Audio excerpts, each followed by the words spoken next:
In this video, we're going to take a look at what has been happening on the pitch, identify the issues, and then we can look into who is to blame. Now, in this video, I'm going to be using stills, but if you would like to see the full video version, then because of copyright reasons, I can't put that on YouTube. That will be in my Patreon group. So if you're a Patreon member, you're already going to get that. If you're not a Patreon member, then hit the description below. You can get that, plus some more exclusive content on the Patreon as well. This channel is supported by Patreon, so every little does help, and we'd love to have more of you in there. We've got a big exclusive members-only forum, which is really active, which is definitely worth joining for alone. So, United have been poor this season. I think that goes without saying. Now, in 3 competitive games, we've conceded 8 goals, and we've been nilled at home to Spurs, and that was a bit of a low point, even if the performance gave us some hope. Now, United traditionally do better against the bigger teams and those who've come to try and compete, but it's the low block that United generally struggle with.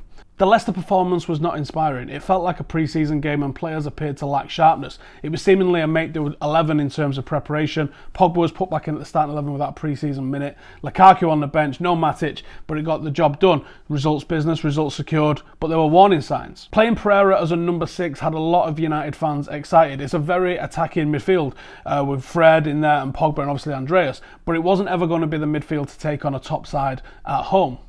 In this clip here, you will notice a few things. I'll play it through once and you will see the space that Maddison ends up with. First thought is that Lindelof has lost his man, right? Well, no, watch it again.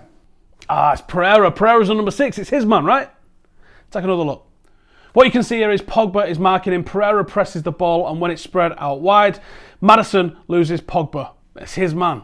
Now, I don't know if this is individual error or a systematic issue, but it's an issue. This was one of 15 shots that we allowed Leicester at home.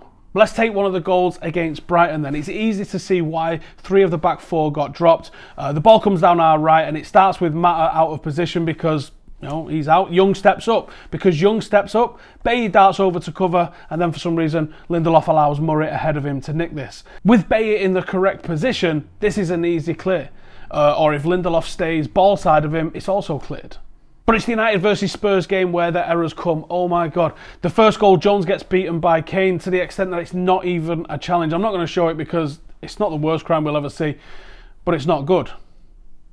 The second goal is a joke. Shaw is tight to Trippier, that's fine. We'll talk about that a little bit in a second, how the system worked. But look at Jones, look at Smalling. Why are they here? This is the midfielder's job. The ball gets played into space there behind, and Eriksen has got tons of room. Smalling's trying to make it back. He's going to block the ball, and Herrera is covering the man in the middle of the box. Now look at Phil Jones here. Phil Jones should be getting across to block the potential runner, but instead what he does is basically takes out Ander Herrera. Let's watch this through from the beginning again because it's an absolute joke. As you can see there, Luke Shaw nice and tight to Trippier. That's the position he should be in. Phil Jones in no man's land. Chris Smalling in no man's land. The ball is played in behind and the defence doesn't have a clue what's going on. Ander Herrera covers excellently. Chris Smalling, like I said, he's getting back there to block the ball.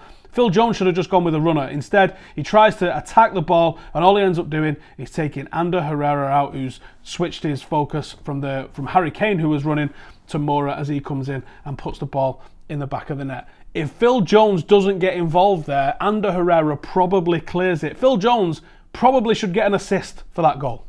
Here's another example in the Spurs game. Lindelof has got the ball on the edge of the D and the options are limited because Spurs press high and our players aren't finding the correct space. No one's coming short and no one is spreading the defence. If we press play here, what you can see is Lindelof gets caught in 2 minds because for some reason Smalling decides to run across his path and taking out the potential path of being able to pass it to either Fred or someone a little bit further up the pitch.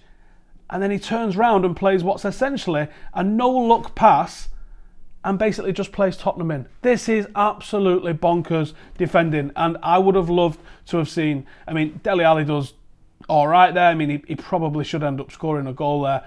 I would have loved to have seen a camera on Jose Mourinho because I can't imagine the emotions that he went through watching that.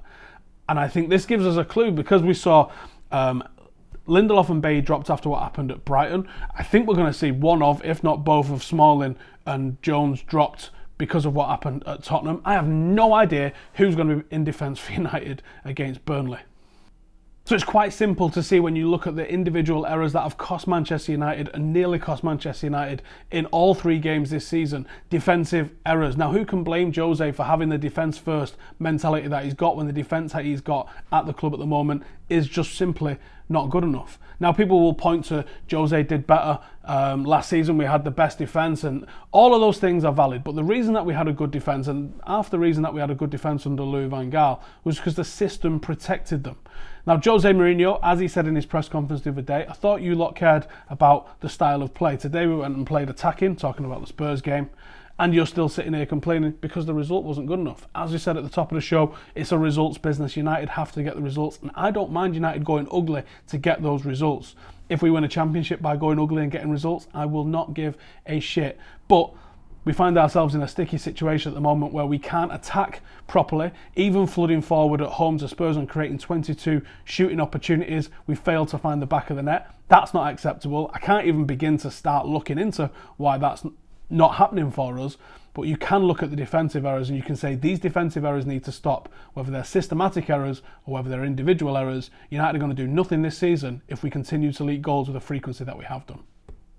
Thank you guys for watching. Make sure to subscribe. If you're interested in seeing the full video with all of the footage included, then definitely check out the Patreon. The link is in the description below. This channel is proudly supported by Patreon, so please come and join us and the thriving community that we have got on Patreon as well. Thank you guys for watching. Give it a like, subscribe if you're new, and I'll see you in the next one.